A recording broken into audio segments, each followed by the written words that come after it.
Hi, everybody. Welcome to Storytime. I'm so glad that you're all at home listening. My name is Evelyn, and I am very excited to tell you stories today, so let's get going. We've got to get our hands out. My wrist is still hurt. That's okay, it'll be fine. And just like last time, I can still wiggle my fingers, I can still clap my hands, and I can still make our rhythm. So let's get started. Boing, boing, squeak. Boing, boing, squeak. There's a story in my house. It's been about a week. I don't know where it came from. I don't know where it's been. I don't know. Where did it go? I want to hear it again. I look to my left. I look to my right. I look all around. It's still out of sight. I look on the ground and over my head. Shh, there's something in my bed. Let's see what it is today. Oh my goodness, it's my friend Sylvester. Hi, Sylvester, what are you doing? Oh, well, hello. I was just sleeping in your bed. Mm-hmm. Oh, well, usually, Sylvester, the things that are in my bed are the things that are going to be for stories. Oh, well, I'm sorry. I just was so tired. I've been, inching along all day, and I decided to take a nap, and then I saw your bed, and it looked real cozy, so I climbed on in, and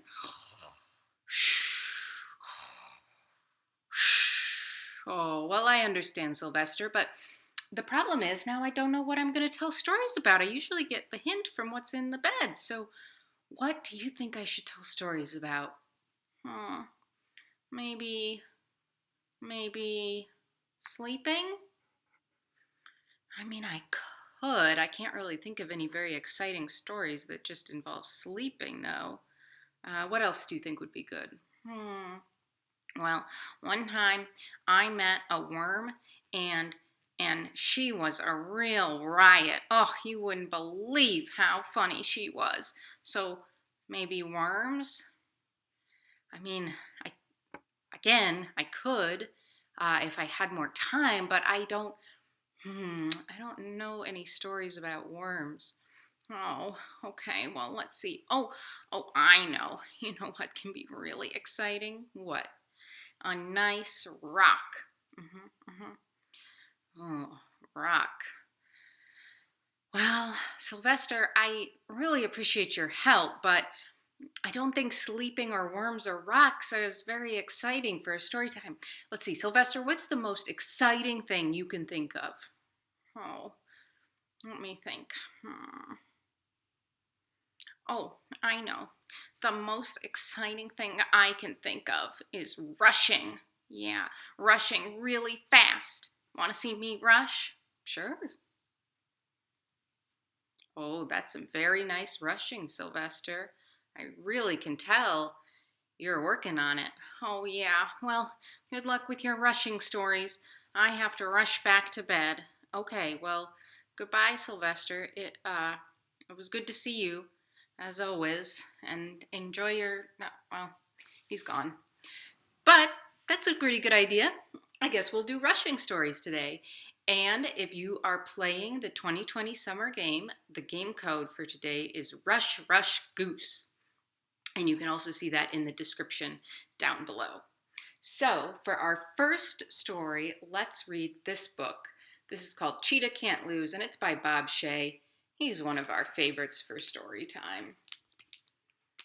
Cheetah Can't Lose. Hooray! It's Big Race Day. Which big race?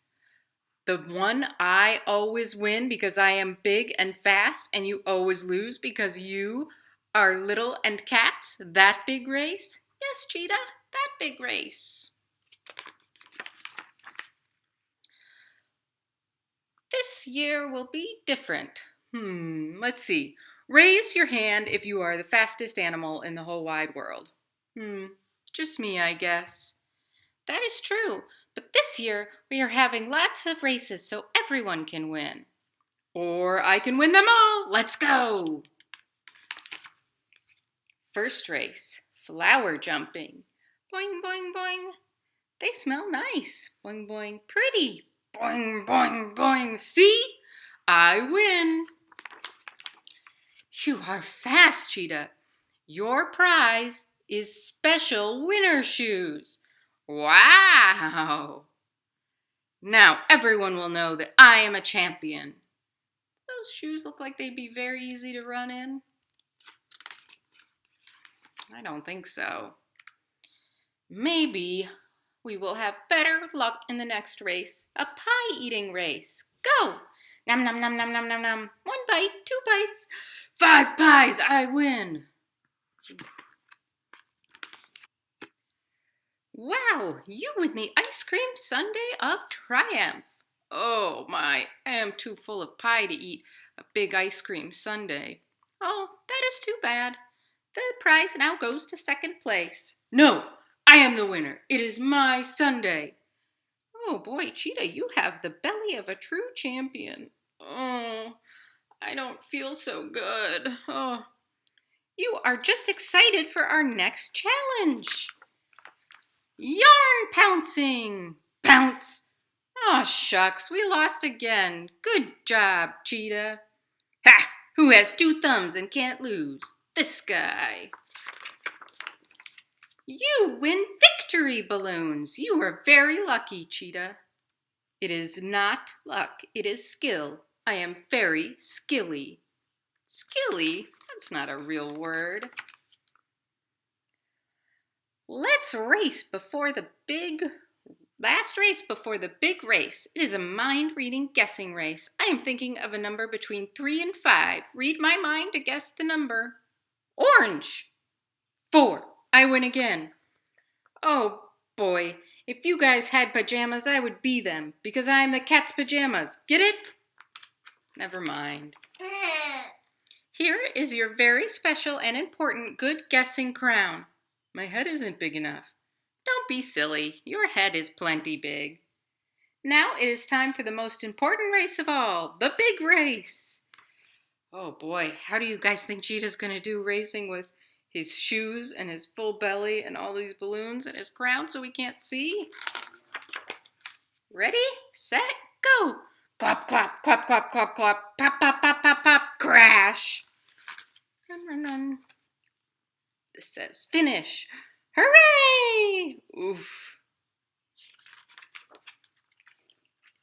Are you cheering for me?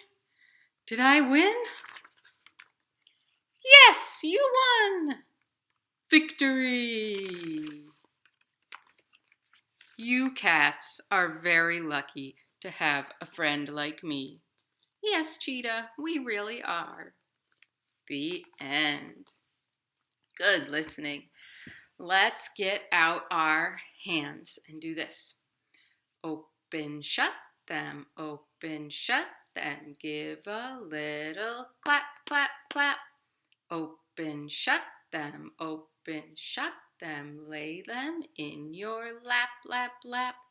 Creep them, slowly creep them right up to your chin, chin, chin. Open up your little mouth, but do not let them in. Shake them, shake, shake, shake them just like this. Roll them, roll, roll them. Blow a little kiss. Mwah! Good job. Now let's do this. Everybody got your nose? I dropped my nose. Whoops! Pick it up, I dropped my nose. Whoops! Pick it up, I dropped my nose. Whoops! Pick it up, and put it back on my face. I drop my ears. Boom! Pick 'em up, I drop my ears. Boom! Pick 'em up, I drop my ears. Boom! Pick 'em up, and put 'em back on my head. I drop my eyes. Boing! Pick 'em up, I drop my eyes. Boing! Pick 'em up, I drop my eyes. Boing! Pick 'em up, and put 'em back in my face. I drop my tongue. Bah! Pick it up, I drop my tongue. Bah! Pick it up, I drop my tongue. Bah! Pick it up, and put it back in my mouth. Good job, everybody. Well, our next story comes from this book called The Wolf's Chicken Stew by Kiko Kaza. Well, once upon a time, there was a wolf, and he got a real hankering one day for chicken stew. He thought, I want some delicious chicken stew. Yes, indeed. All I need to do is go find myself a chicken. He got a pot. He put it on his table. He put in some vegetables. He had a spoon. He stirred it. And he said, yes, this is ready. Now I just need to go see a chicken. So he went in search of one. He walked until he saw a chicken. She is perfect for my stew, he said. As he crept closer, he thought, the only thing is, if I can fatten her up a little bit, it will mean more stew for me. So Wolf left the chicken and ran home. He got out his cookbook and he opened it up. He started reading and he got a recipe for pancakes. And that night he made 100 scrumptious pancakes with butter and maple syrup. And that night he went and delivered them to Chicken's porch. He left them there and he said, eat well, my pretty chicken. Get nice and fat. The next day, he opened his cookbook again, and this time he found a recipe for donuts. He made all the batter, he made the donuts, and that night he delivered 100 scrumptious donuts to Chicken's front porch. There was chocolate and butterscotch and vanilla, all with sprinkles. He left those donuts on Chicken's front porch. And as he went away, he said, eat up, my pretty chicken, get nice and fat.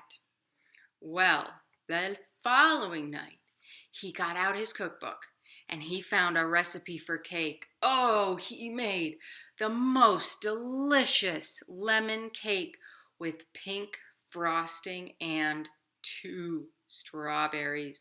That cake weighed 100 pounds. Oof, it was hard to carry to Chicken's house, but he carried it over. Oof, he left it on the porch.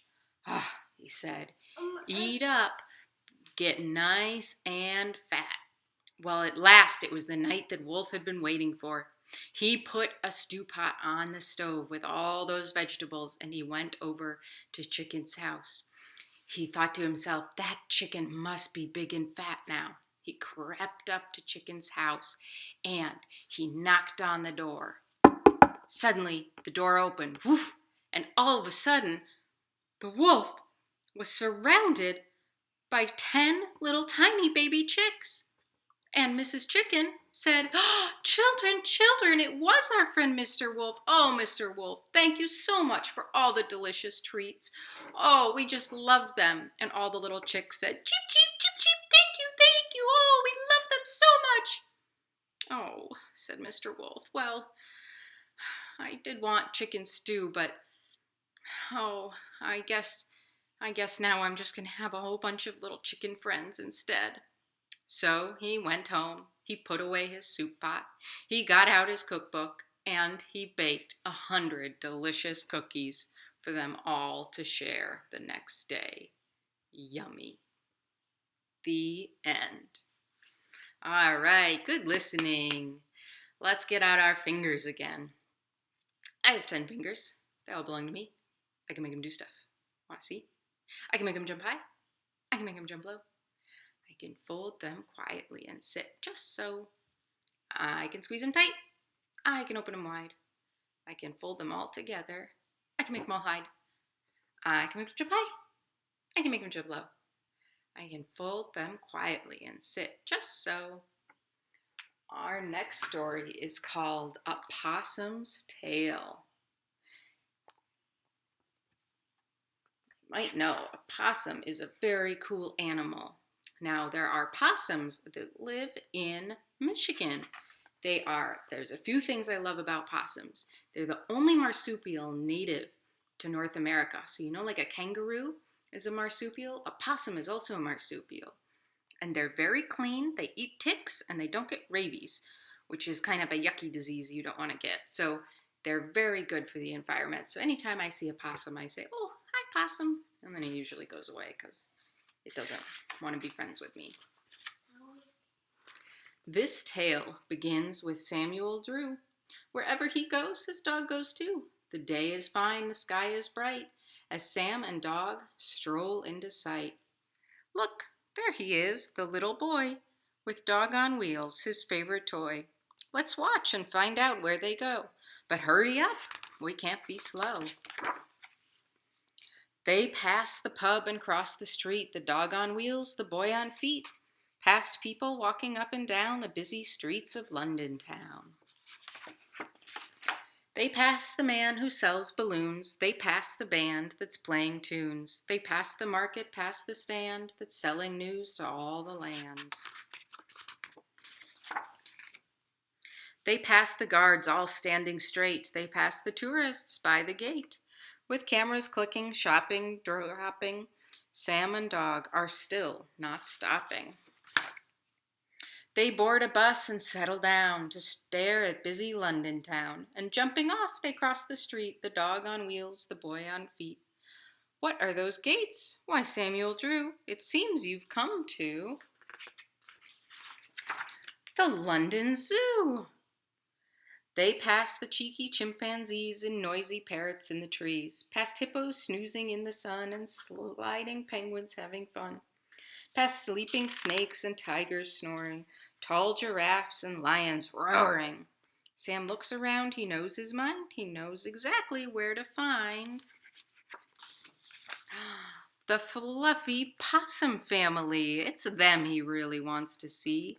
5 possums hanging down in London Zoo in London town. Sam watches, waits, his dog waits too. When will the possums start to do? They're all asleep, no games today. But when Sam starts to walk away, the possums race to join the trail and hold on tight to Doggie's tail. Hey, Sam, you'd better look behind. You'll be surprised at what you find.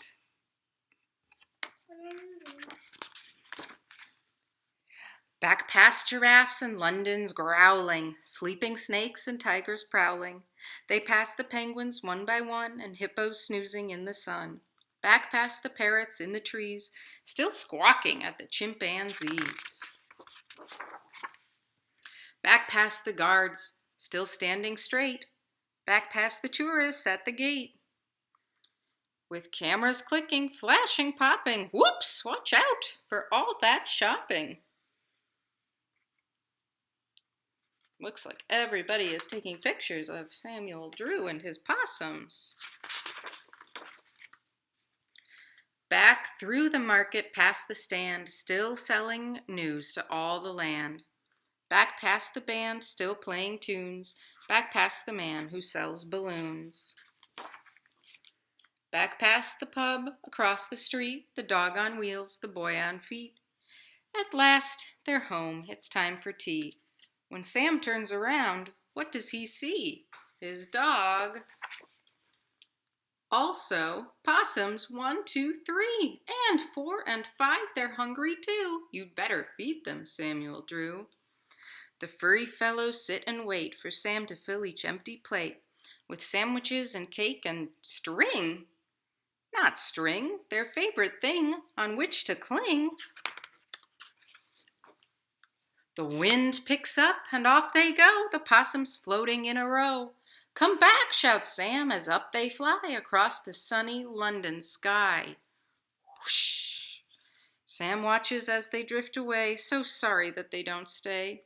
But my, that flying does look fun, thinks Sam, and follows at a run. Wow, look at them flying all across London. Where are those gates? It can't be true. The possums bob above the zoo.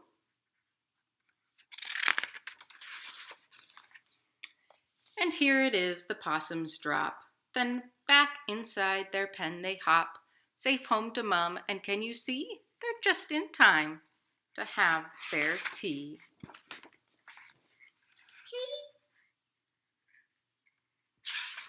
There goes Samuel. The end. Ooh, that possum looks all filled up with cake. The end. Good listening. All right, well, we have come to that time in story time where you start sitting down, and then when you hear the words knees up, you can jump up and start dancing. There was a robot from France who didn't know how to dance. The only thing that he could do was knees up, Mother Brown. Oh, knees up, Mother Brown. Knees up, Mother Brown. Knees up, never let the breeze up. Knees up, Mother Brown. Sit back down. Froggy would just like to say, thanks for listening to stories today. The only other thing that she can do is knees up, Mother Brown. Oh, knees up, Mother Brown. Knees up, Mother Brown. Knees up, never let the breeze up. Knees up, Mother Brown. Faster! Knees up, Mother Brown. Knees up, Mother Brown. Knees up, never let the breeze up. Knees up, Mother Brown. Woo! Good job. Wiggle, wiggle fingers right up to the sky. Wiggle, wiggle fingers, wave them all goodbye. Thank you so much for coming to Storytime and listening. And if you want to see more stories, we've got them every weekday. You can subscribe down below to AADL TV, and then you'll get a notification every time we have a new one. And you should also check out the Saturday show, which is our great show on Saturdays with stories and songs and different adventures. All right, tune in next time.